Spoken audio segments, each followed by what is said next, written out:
నమస్కారం. రేపటి విశిష్టతని ఇప్పుడు చూద్దాం. రేపు 12వ తారీఖు మే నెల 2025వ సంవత్సరం సోమవారం. శ్రీ విశ్వావసు నామ సంవత్సరం ఉత్తరాయణం వసంత ఋతువు కృతికా కార్తె. రేపు వైశాఖ మాస పూర్ణిమ తిథి రాత్రి 10:25 వరకు, తదుపరి బహుళపక్ష పాడ్యమి తిథి. స్వాతి నక్షత్రం ఉదయం 6:17 వరకు, తదుపరి విశాఖ నక్షత్రం. వర్యన యోగం రేపు పూర్తిగా. భద్ర అంటే విష్టికరణం ఉదయం 9:14 వరకు, భవకరణం రాత్రి 10:25 వరకు, తదుపరి బాలవకరణం ఉంటాయి. సూర్యుడు మేషరాశి కృతికా నక్షత్రం 1వ పాదంలో సంచరిస్తున్నాడు. చంద్రుడు తులారాశిలో రాత్రి 2:27 వరకు, తదుపరి వృశ్చిక రాశిలో సంచరిస్తాడు. నక్షత్ర వర్జం మధ్యాహ్నం 12:33 నుండి 2:21 వరకు, అమృతకాలం రాత్రి 11:18 నుండి 1:05 వరకు.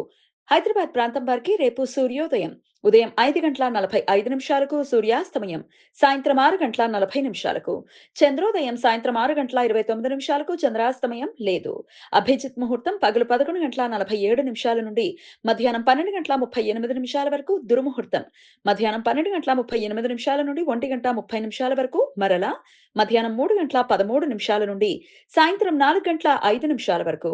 రాహుకాలం ఉదయం 7:22 నుండి 8:59 వరకు, గుళిక కాలం మధ్యాహ్నం 1:49 నుండి 3:26 వరకు, యమగండం ఉదయం 10:36 నుండి మధ్యాహ్నం 12:13 వరకు. రేపు కూర్మ జయంతి. విష్ణుమూర్తి దశ అవతారాలలో రెండవ అవతారం కూర్మ అవతారం. క్షీరసాగర మథన సమయంలో విష్ణుమూర్తి తాబేలు రూపంలో అతి పెద్దది అయిన మందర పర్వతాన్ని మోశాడు అని పురాణ కథనం. అప్పటి నుండి కూర్మ జయంతి పండుగ జరుపుకోవటం ఆనవాయితీ అయింది. రేపు అన్ని వైష్ణవ దేవాలయాలలో ప్రత్యేక పూజలు జరుగుతాయి. ముఖ్యంగా ఆంధ్రప్రదేశ్ శ్రీకాకుళం జిల్లాలోని శ్రీకూర్మంలో గల శ్రీ కూర్మనాథ స్వామి ఆలయంలో విశేష పూజలు ఉత్సవాలు జరుగుతాయి.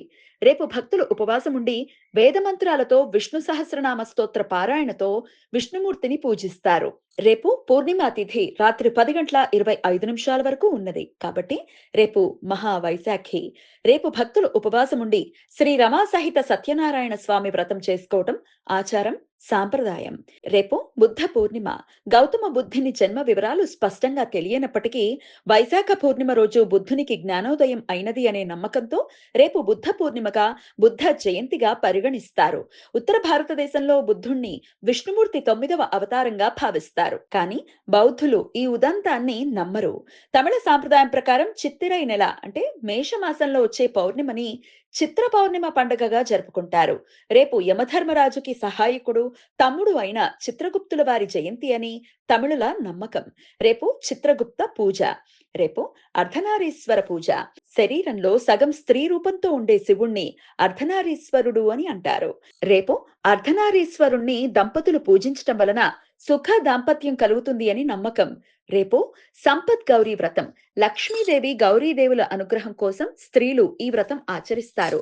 ఈ వ్రతం ఆచరించే వివాహితులకు శుభ వైవాహిక జీవితం కలుగుతుంది అని, అవివాహితులకు సహకరించే మంచి భర్త లభిస్తాడు అని, వివాహ జాప్యతలు ఉండవని నమ్మకం. తెలుగు పద కవిత పితామహుడు శ్రీ తాళ్లపాక అన్నమాచార్యులు శ్రీ సర్వధారి నామ సంవత్సరం వైశాఖ పూర్ణిమ రోజున కడప జిల్లాలోని తాళ్లపాకలో జన్మించారు.